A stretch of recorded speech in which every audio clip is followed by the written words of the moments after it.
大家好，華為新品昨天也發布了，但是昨天晚上我們在拍戶外沒有時間嘛，所以今天我們才來店裡看一下。OK， 直接進去。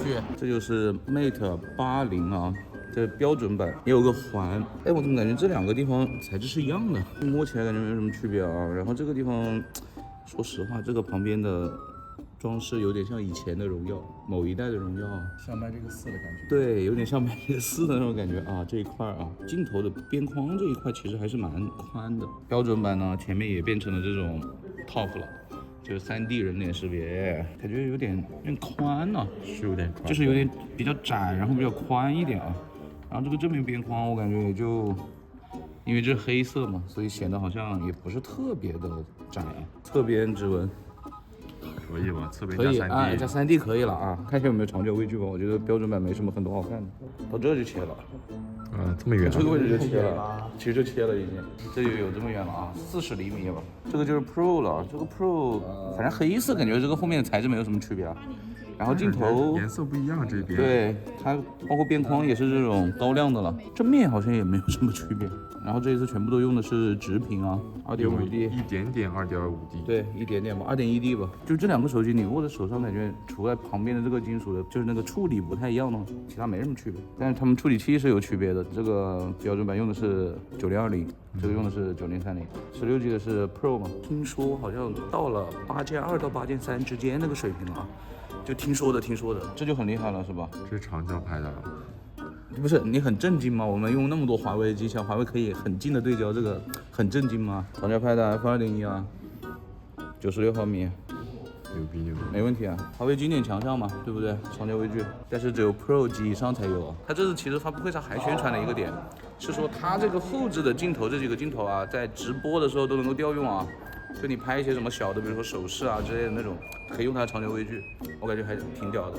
但是我們在店裡就不太好試了。現在這個右手邊的就是 Pro Max 了。首先呢，它這確實也像 iPhone 的 Pro Max 要大一些，對吧？但大的沒有那麼多啊，因為畢竟這個手機有6.75了嘛，這個是6.9，這個邊框感覺都差不多。對，就是差不多的。然後這個手機也挺寬的了啊。它這一代就全系都是這種直角邊框的，但是它邊上其實是做了一個弧度的處理的。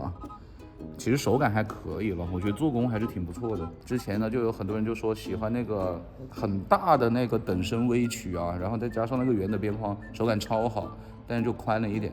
但現在呢，它改成直的之後，我就想知道一下那種之前吹那個等身的，然後包括這個的，他們現在該怎麼吹啊？就是有一些人，反正華為做的就是好唄。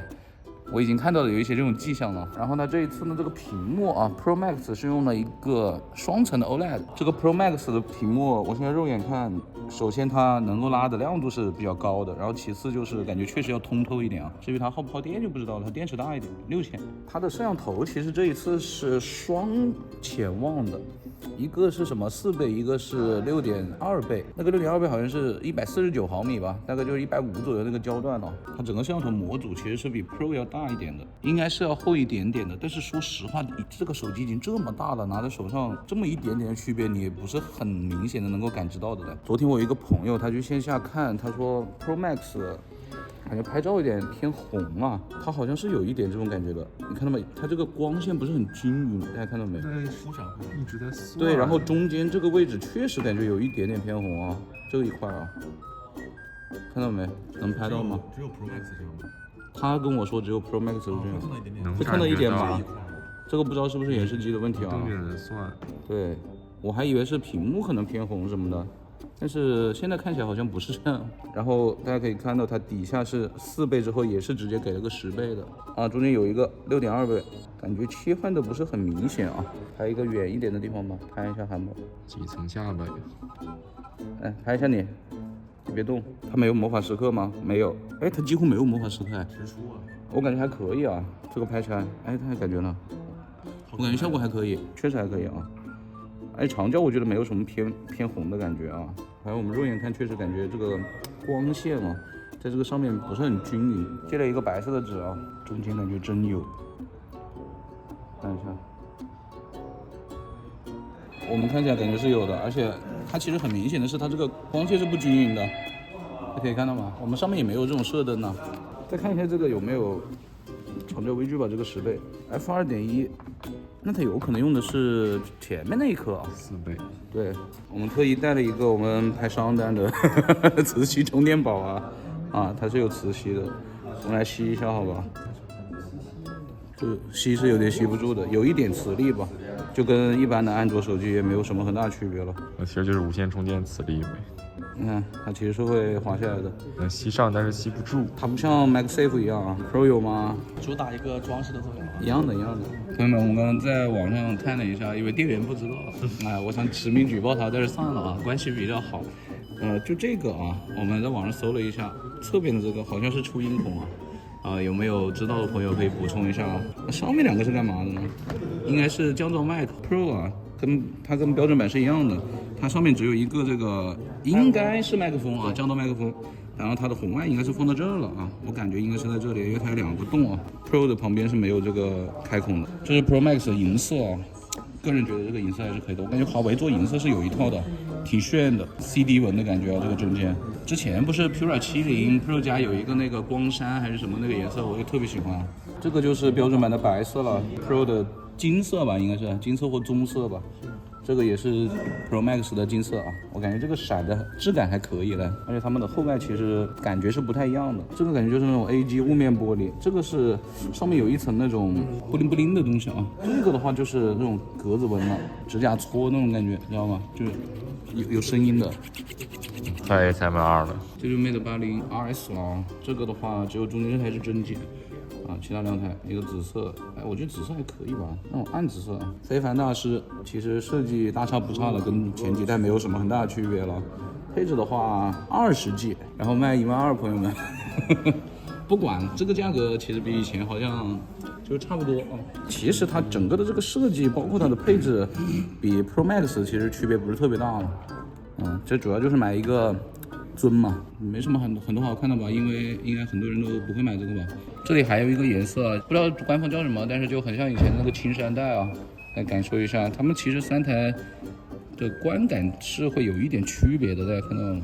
這個顏色呢，我說實話，中間的 Pro 有點難看啊，我感覺不是很好看。就是醜的這個顏色，我覺得標準版最好看。醜的一是吧？標準版跟 Pro Max 我覺得都還可以了。Pro Max 這一次就是那種高亮嘛，閃耀嘛。你畢竟花這麼多錢，你肯定要讓別人知道嘛，對不對？帶着手機殼就沒區別了。不要說出來嘛，你老是這邊掃興了你。過來看X7了呀，來看背面。這是什麼？藍色、青花紫嗎？這啥呀？有點像窗簾的顏色，說實話。我有一說一，我想到了那個之前的那個 K80 Pro 的那個 K80 啊，你真是每次，這是黑死了。完了，你黑。同樣是做這種看着髒髒的藍色 ，K80 Pro 那個做的就很難看，華為這個就稍微好看一點。然後這個模組的話，我怎麼感覺？這個我說實話，我覺得沒有之前幾代好看。對，我覺得這個而且挺突的，有點突兀了，物理突兀和心理上感覺的突兀都是有的。我感覺這個造型看着有點奇奇怪怪的。哎，你不覺得像那種什麼殺毒軟件的那個嗎？啊，是的，就殺毒軟件那個圖標啊，有點像。那這有X6，我覺得X6的這個好看一點，它的處理是非常不錯的，開合手感是不錯的。而且感覺折痕也還好了，反正折痕帶都會有一點的。其他沒什麼好看的吧，反正也買不起，你知道吧？你不用折疊屏的嘛，所以讓你看啊。買華為折疊的話，那我肯定買X7了，不買這個了。這個X7的黑色一體感覺好一點啊，它後面就是這種皮紋的，對，皮紋的。我感覺這個就顯得要帥一點了，但是這個真的好像殺毒軟件了。X7這個白的就換了一種顏色的窗簾，感覺是。其實摸起來是那種硬硬的，然後也是有那種指甲搓的那種感覺了啊。有一說一，這個紫色顯得還是尊一點了，很典雅。感覺黑色跟紫色是比較尊的啊，小黑紫知道吧？就算是我們剛剛覺得比較難看的這個青山帶啊，我覺得它也比上一代要好看。它的是這種經典設計好看一些。朋友們，我還發現這個 Pro Max 的後蓋看着有點違和啊，就是它首先邊框是這種亮色的，然後這裡是注塑天線嘛。然後它注塑這裡給後面搞了一個圈，你看到沒有？就它這個顏色會淡一點，跟這個亮面跟後蓋的顏色都不一樣，看着有點違和。而且這個設計是只有 Pro Max 才有的。哎，那這一圈會不會信號好一點？對，可能會信號會好一點吧。大家看，像標準版跟 Pro，甚至那個 RS，它後蓋都是沒有那一圈的，就整體性會強一點。這個是 RS 啊，確實好像是沒有的啊，大家看到了嗎？這個邊上。哎，可以啊，眼神挺好啊。看完了呀，怎么说啊？觉得这个 Mate 80还不錯啊，感覺還是標準版挺有誠意的啊。這個整體的價格會往下降一點，然後那不管，我要長焦微距。但是我感覺電池是不是可以再往上加一點？感覺電池還是有點小，現在動不動就是7、8千，它還在6000徘徊啊。反而那個 Air 是6500啊，我們其實已經對吧體驗過了。不想吐槽了，這個 Air 真的給我感覺就是說，哎，要做大電池了，結果搞了個6000。我想吐，好吧。Pro 跟標準版是5750，但是說不定它的6000市場非常好呢，對吧？曾經也有一位廠家是這麼說的。誰啊？說一下。藍廠嘛。我覺得3台手機黑邊確實有點重 ，Pro Max 乘以好像足一點，但是它確實更重一些。那不也更貴嗎？8000了。畢竟它有雙潛望嘛。那麼後市呢，我們也會購買一些機器來進行一些戶外測試，看看它的這個6000毫安時啊，跟5750毫安時市場到底怎麼樣啊？啊，不要吹啊，取決於我們什麼時候能夠買到，好吧？它溢不溢價？而且 Pro Max 上面那個信號，我們要重點測一下。你多了這麼一圈，那你不好的話說不過去的。但是我個人是覺得這一次所有的產品吧，Mate 80系列。還有包括 X7，我感覺精緻感都差一點，感覺至少是沒有之前 Mate 60那個系列那麼精緻啊。就感覺機身做方了之後，感覺有點笨重了，沒有那種飄逸的感覺了。剛才他不是這麼說，他說像山寨機啊。別亂講，別亂講，你說的啊。好，不知道大家對於這次 Mate 80系列以及 X7系列怎麼評價呢？大家可以發表一下意見啊。那麼以上就是本期視頻的全部內容了。大家如果喜歡視頻，不要忘記了一鍵3加關注。更多視頻請去關注離線玩家。好了，我們下期視頻再見，拜拜，拜拜。